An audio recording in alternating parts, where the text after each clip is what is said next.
Questo è su di appare, che bello ciao ragazza. Bello.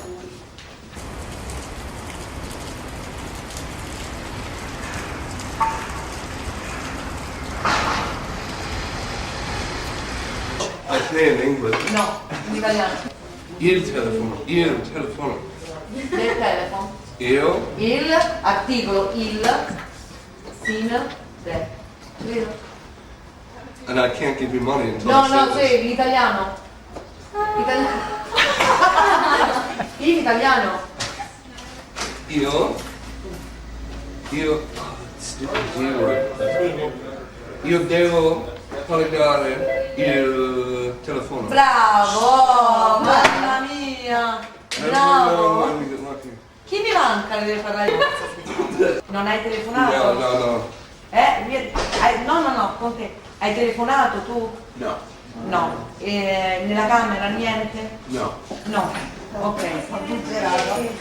Ma frega.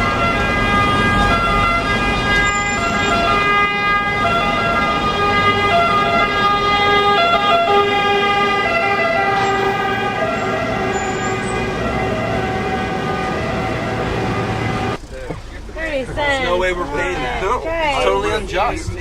It is unjust. Actually, we did pay it. It's really funny. Okay, thank you.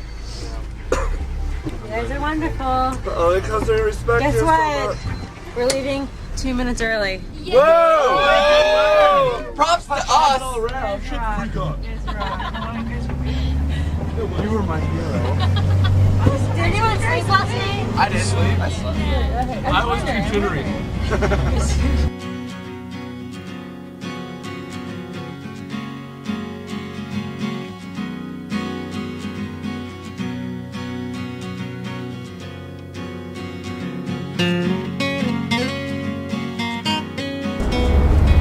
And this tunnel's kind of like sin, and as you come through it, that's kind of like grace.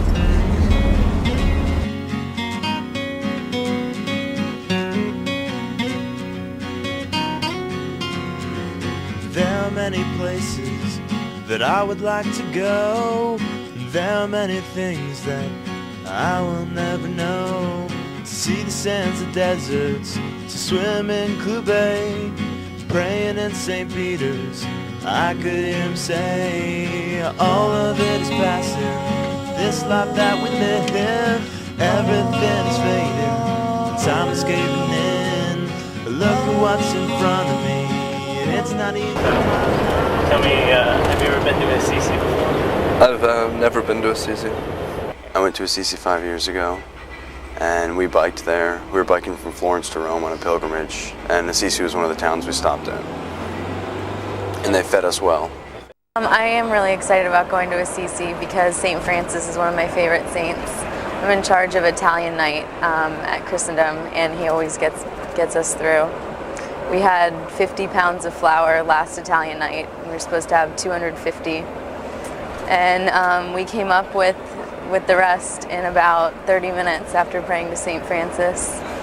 So I owe him a visit. I don't actually have no idea what Assisi is going to look like. I mean, so that's. I'm looking forward to it. I don't know anything about it. I'm really looking forward to doing a couple days of silence, because heaven knows we could use a little bit of silence around here after being in Rome for the last 3 weeks. It's my expectation. Yes. But I never did a silent retreat there, so it should be good in some way. I have no idea what. So, I don't have a particular devotion to St. Francis myself, but my elder sister has a very strong devotion to him. So, maybe I'll develop one. I hope so. No, I don't. You know. But I like Franciscans. Galway is calling, it's taken me here. But honest, it's nothing unless you are there.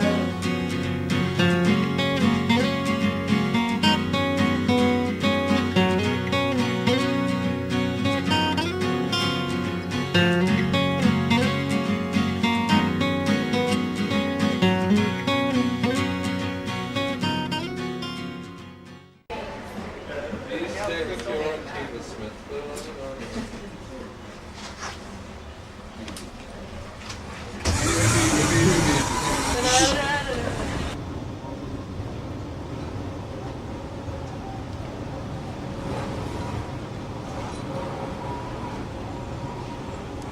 A quick prayer. So I'll start all my talks either with a prayer to the Holy Spirit or to Our Lady as the spouse of the Holy Spirit. And I would ask you to pray that by her intercession and by his action, I may be guided, that the words I speak may be of use to you, and that you may be guided, that regardless of what I hear, you may hear, what I say, you may hear something useful. In the Father and the Son and the Holy Spirit. Come, Holy Spirit, fill the hearts that are faithful, and send the women from thy heart and light. Send forth thy Spirit, and they shall be created, and thou shalt renew the face of the earth. Alright, so we start our retreat now. I guess I should just say an introductory word about who I am, in case you get distracted wondering why on earth I'm talking to you. And why on earth you're hearing a British accent as an American retreat in Italy. So I'm an English diocesan priest with the Diocese of Plymouth. I'm studying in Rome, getting a doctorate there. But I spent the previous couple of years studying in Washington, D.C. and I got to know lots of Americans then, obviously, but a lot of Christianity run through the life of St. Francis, so that we can see that just as he was called by God and came to love God, each of us are also called by God and called to love God. He was a lover of humility and of obedience, and loved these things not just because they were things in themselves, but because he knew they were means to perfection. He knew they were things for us. So I want to ponder a question now, and I want to ask, what would have happened if St. Francis had not heard that call? I said, I've been dwelling on the fact St. Francis had that crucifix speak to him. What would have happened if St. Francis had not responded? Well, at a very mundane level, you can think every one of your churches there would be no crib at Christmas. There would be no stations hanging on the wall. There would be no experience of a devotion to the Passion, at least in the form in which we know it now. And all that would have happened because St. Francis did not go in silence to pray. And I put that question to you, what would have happened if he hadn't been listening, if he hadn't responded, because you now are in a parallel situation, that you're on a mini retreat on this day of recollection.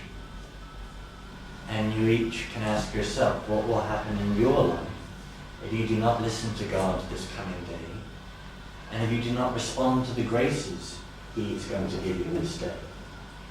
Because you can be very certain that God has something that he wants to tell you, and he has something that he wants you to do. He has something in your life that he wants you to examine and to change.